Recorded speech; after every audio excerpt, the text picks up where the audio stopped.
Tere! Mina olen Karli Lambot ja ma olen Korruptsiooniradar MTÜ nõuandva kogu esimees. Ma soovin teile rääkida, miks Korruptsiooniradar on ellu kutsutud ja mida me saavutada tahame. Ilmselt ei ole võimalik korruptsioonist liiga palju rääkida.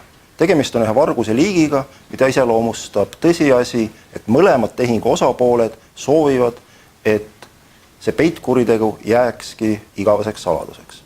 Kahjukannatajaid, kes käe püsti tõstaksid ja valjulääled ütleksid, et niisugused asjad ei tohi toimuda, niisugused kahjukannatajad on ainult ühiskonnaliikmed. Ehk et meie ja kõik teised kodanikud, see on meie ülesanne sellest rääkida ja selgitada, mismoodi korruptsioonikuriteod toimuvad. Nagu öeldud, panevad need tegusid toime keskmisest intelligentsemad inimesed ja nad on vägagi arenemisvõimelised. Need mustrid, kuidas korruptsioonikuriteod välja kukuvad, on täna juba mõnevõrra teistsugused kui näiteks 20 aastat tagasi. See nõuab väga paljude ühiskondlikult aktiivsete kodanike jõupingutusi, et need kirjeldada, neid mustreid välja tuua. Muret teeb see, et kuigi korruptsioonist on juttu juba rohkem kui mõned aastakümned tagasi, siis üks eelmise aasta uuring näitas ilmekalt, et noorte suhtumine korruptsiooni on vägagi tolereeriv. Uus põlvkond on leebelt öeldes sallivama suhtumisega, kui seda olla tasuks. Ja meie ülesanne, me arvame nõnda, on nendest asjadest rääkida. Korruptsiooniradaris me soovime peaasjalikult keskenduda tüüpilisemate korruptsioonijuhtumite mustrite väljatoomisele.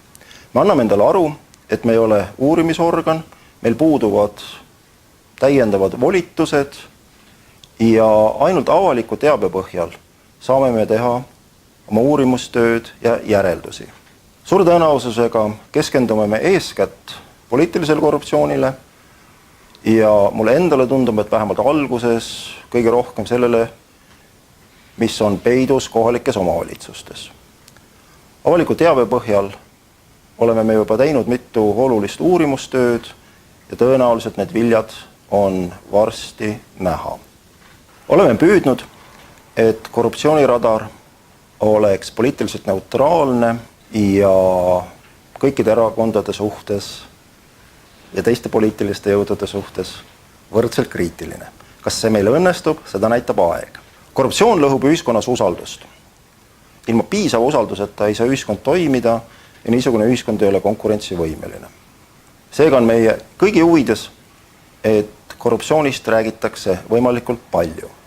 Kui need organisatsioone, mis on endale selle südameasjaks võtnud, on erinevaid, siis ainult seda parem. Korruptsiooniradar MTÜ on üks teiste seas ja vaatame, kuidas meil läheb.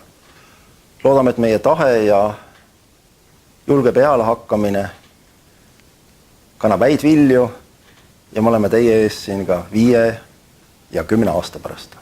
Kas me siis tõesti 10 aasta pärast peame uuesti kogunema?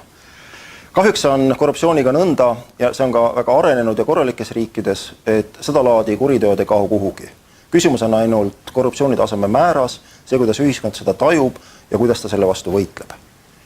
Me väga loodame, et meie panus on tulevikus hinnates täiesti olemas, et seda mingilgi moel Eestis vähem oleks.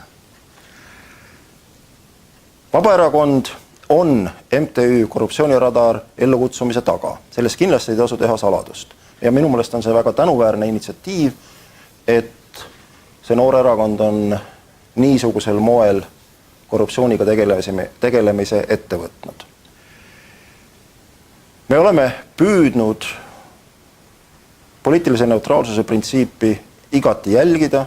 See, kuidas meil see välja tuleb, eks aeg annab arutust. Nõuandev kogu koosneb väga erinevatest inimestest, nad on erineva erakondliku taustaga ja me loodame, et see poliitiline neutraalsus sedapidi on piisavalt hästi tagatud.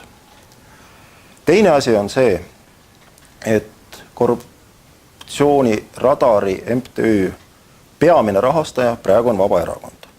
Ja sellest samuti ei tasu teha saladust. Vabaerakond on avalikult deklareerinud, et pool riigieelarvest saadavast rahast nad ei taha enda peale kulutada. Ja MTÜ Korruptsiooniradar on siis üks selle raha, kuidas siis nüüd öelda, investeerimise või kulutamise viise. Ja minu poolest on see väga intelligentne ja hästi tehtud. Soovin Korruptsiooniradarile jõudu ja luban, et oleme hinge ja ihuga asja juures.